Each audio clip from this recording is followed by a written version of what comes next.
Let's tell you a couple of case studies. One is from a metal stamping firm located here in Middle Tennessee called Orchid International.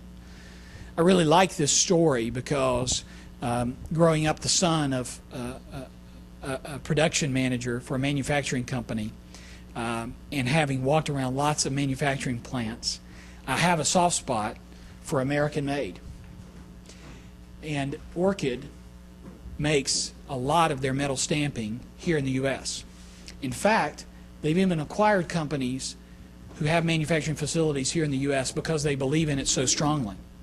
But like so many firms, they faced some things that were really challenging for them.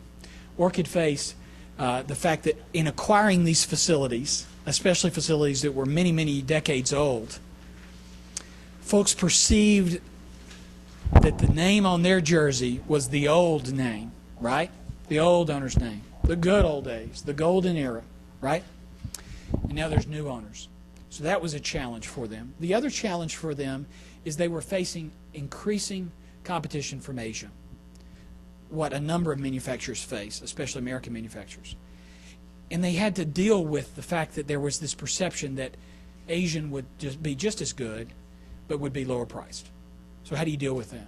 The other business problem they faced is that customers were really focused on quality certifications because that let them assure the end user of what the quality would be.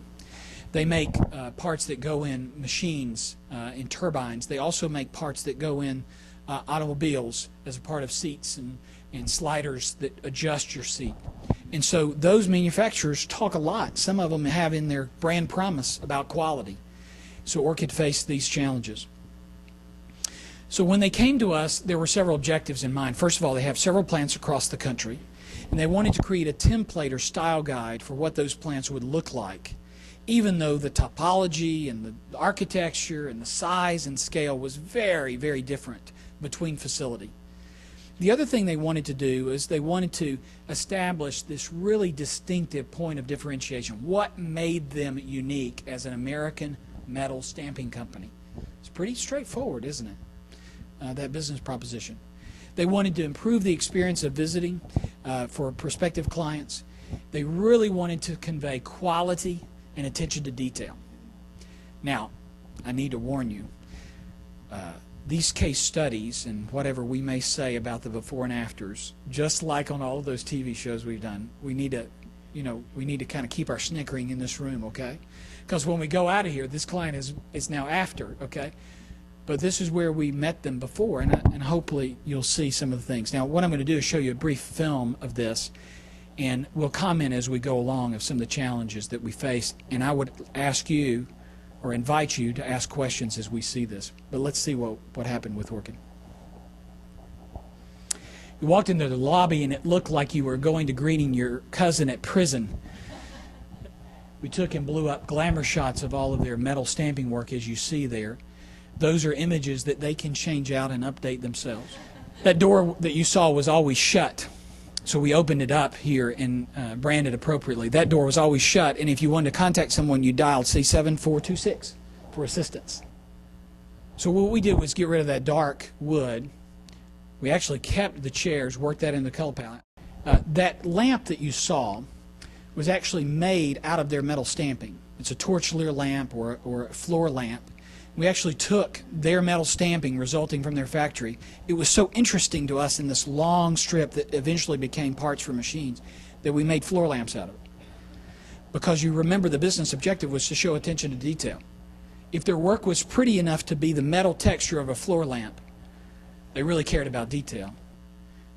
Long hallways, indicative of common indication of a lot of factories. We changed the color, put artwork to try to pace the interest there, spice that up.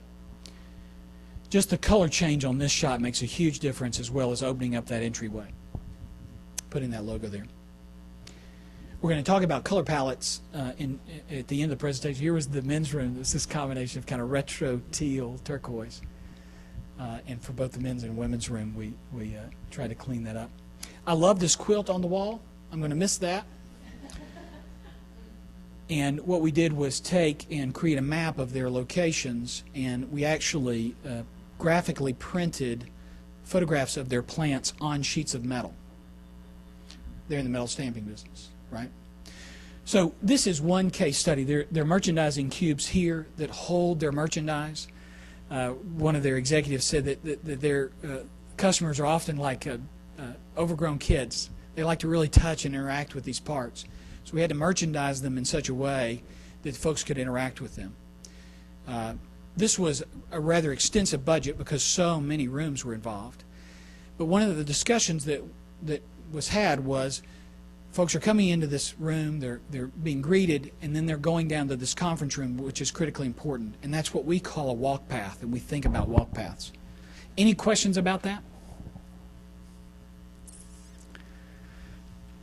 Okay, just act like it's okay. Let's talk about Hammock Publishing. Hammock Publishing is one of the first jobs that we did. Hammock Publishing is in the private label publishing business. They create vanity publications for existing brands and companies. The competition that they were up against in a head-to-head bake-off was perceived to be more creative, more dynamic, more on the ball. They also had a critical large account that was involved in this bake-off. I'm talking a multi-million-dollar account. And when they engaged with us, that clock started and we had exactly 10 business days. 10 business days. And that meeting was 2 weeks away. In the middle of the 10 business days, for all of you who also FedEx things back and forth, Hurricane Katrina hit. Okay? But the client meeting did not change. And this is the result that you'll see here. They wanted to differentiate themselves from the competition by showing their sweet spot. They wanted to make a strong impression, and they wanted to do this in 2 weeks. So here's what you'll see. For those of you in the design business, there's actually custom wall covering on that reception counter that is printer's Greek. So if you look really closely, there's printer's Greek on that. This was a focal point wall as you entered, and it said nothing. So we created that phrase with them during this 2 weeks that says your story starts here, because they're in the magazine business, private label magazine business. This was an internal conference room. They weren't sure if the meeting was going to take place there or down the road. Printer's Greek on those insets, changeable graphics. This was their projection screen. Piece of styrofoam, foam core. We created an art piece for them there. New furniture in that place, new flooring in that place. Those were the magazine covers. We did a stripe around the wall of that. And then also, you'll see it here in just a moment, to the right of that, we showcased the awards that they had accumulated. There were their awards. Awards are tough for folks to manage over time, so we created a consistent way for them to manage those awards. Okay. I'm happy to tell you we did it. I would be lying if I didn't tell you we weren't there. We were there that morning before the client arrived, sweating. Okay. And I also am happy to tell you that they won the bake-off. Okay. And the irony was they were the incumbent in the bake-off. They already had that business. They had to re-win it. New management was in place, and so they had to create this new perception. Management perceived them to be one thing. Some of the day-to-day folks had already been to their place and seen it. So there's some case studies for you.